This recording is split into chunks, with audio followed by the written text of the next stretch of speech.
Assalamualaikum warahmatullahi wabarakatuh. Bismillahirrahmanirrahim. Alhamdulillahilladzi ala ni'matil imani wal islam. Wassalatu wassalamu ala sayyidina Muhammadin khairil anam wa ala alihi wa ashabihil bararatil kiram. Allahumma rabbi israh li sadri wa yassir li amri wahlul 'uqdatam min lisani yafqahu qawli, amma ba'du. Hadirin jamaah sekalian, alhamdulillah setelahnya kita bersama-sama memanjatkan puji beserta syukur kita kehadirat Allah Subhanahu wa taala melalui pembacaan tahlil tahmid yang disertai dengan pembacaan ratib yang mudah-mudahan yang telah kita bacakan tadi menjadikan wasilah untuk mendapatkan taufik serta hidayah daripada Allah Subhanahu wa taala. Dan juga melalui pembacaan salawat dan salam yang mudah-mudahan salawat dan salam kita dilimpah curahkan kepada paduka alam Nabi yana wa habibana Nabi Muhammad sallallahu alaihi wasallam beserta para keluarganya dan juga para sahabatnya dan juga sekalian para pengikutnya hatta yaumil qiyamah. Bapak hadirin jamaah sekalian, sedikit kita bil barakah bahwasanya tadi udah disampaikan oleh Bapak Haji Nesid bahwasanya kita ini dalam hidup ini untuk menjadikan ketenangan kita adalah tadi dibilang sholat, mendirikan sholat. Dan terus di mana ilmu sholat? Ilmu sholat bukan ada di mall. Ilmu sholat bukan ada di pasar malam. Ilmu sholat bukan ada di Indomaret di Ceriamar. Ilmu tentang sholat adanya di majlis taklim, tempat pengajian. Sholat yang kita laksanakan seringkali saya sampaikan, di dalam sholat itu ada kalimat yang disebut dua kalimat syahadat. Kalau kata dalang bilang mah itu tuh senjata ampuh layang jamu sekali musada. Dua kalimat syahadat inilah yang kita baca khususnya buat umat yang beragama Islam dalam satu hari satu malam itu jumlahnya 9 kali mengucapkan dua kalimat syahadat. Asyhadu alla ilaha illallah wa asyhadu anna muhammadar rasulullah. Ini dua kalimat syahadat dasar kita. Masih banyak nih yang bikin kita sedih, masih banyak orang masih yang belum sempurna baca dua kalimat syahadat. Masih banyak orang baca dua kalimat syahadat itu asyhadu ada. Makanya kalau belum sempurna baca dua kalimat syahadat, hati-hati. Karena syahadat ini pokok dan dasar buat umat yang beragama Islam. 9 kali dua kalimat syahadat yang kita baca sama disilokakan dengan anggota di tubuh kita yang membuat kita hidup adalah lobang.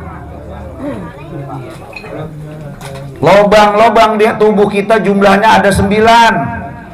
2 lubang mata, 2 lubang hidung, 2 lubang telinga, terus 1 lubang mulut, 1 lubang pantat, 1 lagi di depan.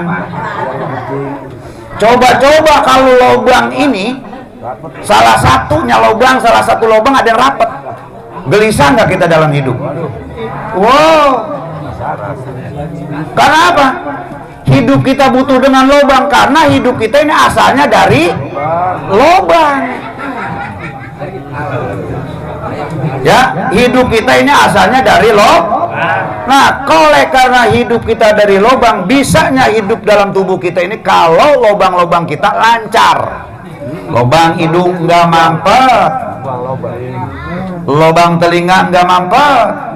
Jadi lobang-lobang inilah yang menjadi kesehatan dalam tubuh kita. Digambarkan dalam sholat satu hari satu malam itu dua kalimat syahadatnya sebanyak 9 kali. Berarti kalau kita meninggalkan sholat satu waktu, sholat yang bangsa 4 rakaat, berarti 2 kalimat syahadat 2, berarti lubang hidung mampet. Ingat, kemana-mana kita itu yang menjadi kesehatan kita, lobang kita lancar dah. Karena asalnya kita dari lobang, dan kemana-mana hidup apa nih, banting tulang peras keringat ngebelain lobang. Bahkan anak muda banyak yang berantem ngurusin lobang. Padahal nanti kalau mati kita bakal masuk ke dalam lobang. Waduh, alhamdulillah gua ngaji di Merta Ujang malam Jumat dapat lobang. Ya udah ngaji mah dapat lobang atuh. Ya. Nih alhamdulillah pada malam ini malam Jumat, tepatnya malam yang ketujuh di kediaman pulangnya ke Rahmatullah Bapak Haji Kanin ini, yang telah pulang ke liang lahat atau ke lubang lahat ini, insya Allah diterima amal baiknya di sisi Allah Subhanahu. Ini sedikit aja jamaah sekalian ya. Insya Allah berkahnya ngaji kita bahas, karena saya kebetulan kalau ngaji, kalau nggak ngebaca saya nggak bisa, soalnya bukan ahli ceramah. Kadang-kadang ngajinya aut-autan apa yang mau diterangin. Nah oleh karena itu sedikit yang kita baca, walaupun 1-2 kalimat, insya Allah dapat bermanfaat. Bismillahirrahmanirrahim. Wa qala Nabi sallallahu alaihi wasallam, wa ruya anin Nabi, telah diriwayatkan dalam sebuah hadis Rasulullah sallallahu alaihi wasallam, man asbaha wa huwa yasku dikol ma'asi pakaan nama yasku rabbah. Dalam sebuah hadis Rasulullah, man asbaha, siapa orang yang begitu datang di waktu pagi hari, bangun tidur pagi, kita ketemu pagi, berarti dakhala fi waqti sobah, memasuki waktunya pagi. Begitu kita nemu waktu pagi, yaitu yang dinamakan siang, wahwa yasku, begitu orang tersebut menemukan pagi hari, yasku, yang paling pertama dia lakukan adalah mengeluh dan mengeluh. Begitu pagi, kata hadis Rasul, barang siapa orang yang begitu baru aja melek, kalau kata bahasa kita baru bangun, yang dia bicarakan tidak ada lain mengeluh. Baru ketemu tetangganya di tempat nasi uduk ngomongin susah duit, baru ketemu temennya nih pagi-pagi ngajakin ngopi ngomongin gede utang.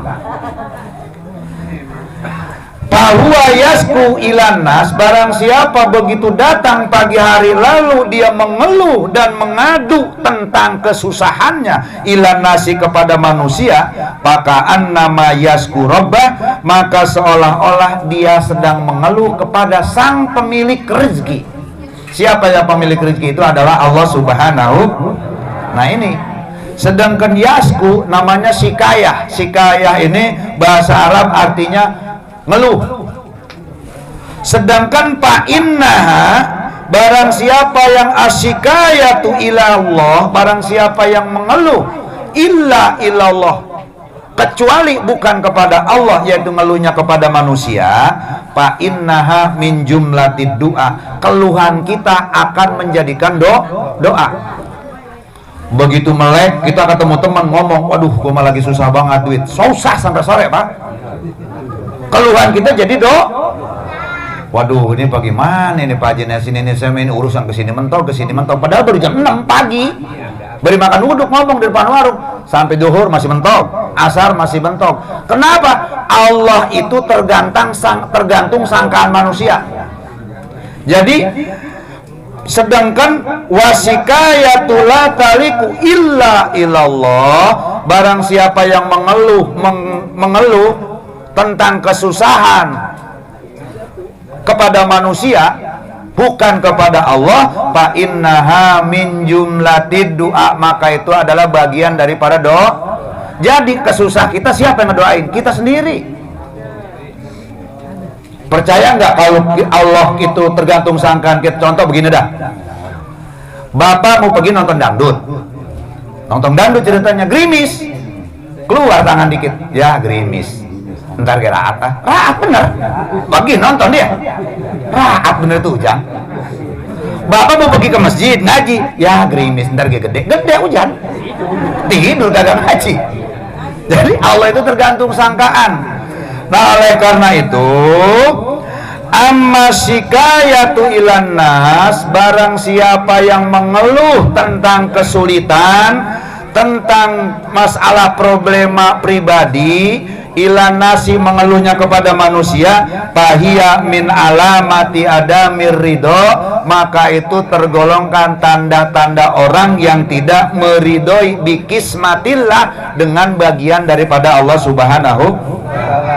Berarti kita seakan-akan gak ridho dengan adanya pemberian daripada Allah. Nah, oleh karena itu mudah-mudahan jamaah sekalian, berarti kalau kita jangan sampai kelihatan susah, jangan pernah mengeluh tentang kesulitan, tentang kesusah kepada manusia.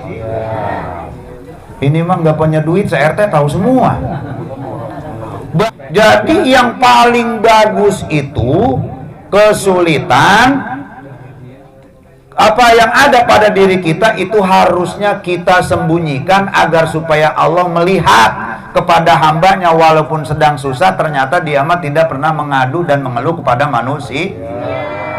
Ini hadis Rasul, man asbaha, barang siapa datang pagi hari, wa huwa yasku ilan nas, lalu tidak ada lain pekerjaan itu mengadu dan mengeluh tentang kesulitannya kepada manusia, pakaan nama yasku robah, maka seolah-olah dia tidak pernah menerima apa yang diberikan oleh Allah.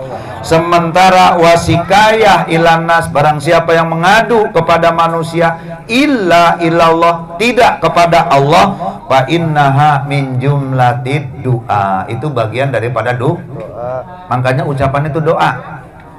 Mudah-mudahan dengan berkata kita berdoa kepada para almarhum dan almarhumah yang telah mendahului kita, insya Allah kita yang masih hidup di alam dunia ini, sekarang saya mengajak tidak henti-hentinya, yuk kita tolabul ilmi.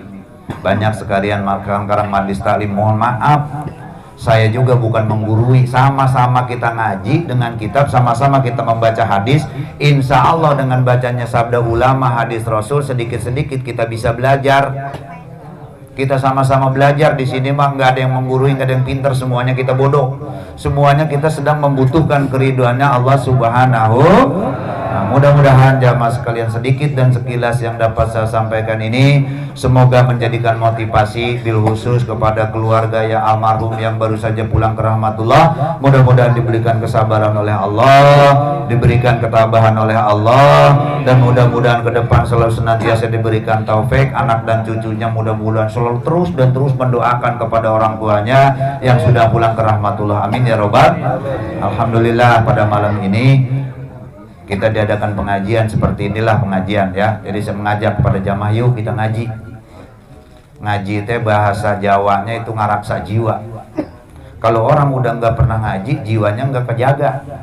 Ya karena apa? Insya Allah dengan berkatnya ngaji, masya Allah ada silaturahmi, ada pertemuan dengan teman, ada juga kita di sini ada doa bersama. Sedangkan jamaah itu termasuk akan mendatangkan kasih sayang yang Allah Subhanahu wa ta'ala. Mudah-mudahan sedikit yang dapat saya sampaikan dapat bermanfaat, khususnya buat diri saya, umumnya kepada jamaah sekalian. Kurang lebihnya mohon maaf. Billahi taufiq wal hidayah. Assalamualaikum warahmatullahi wabarakatuh.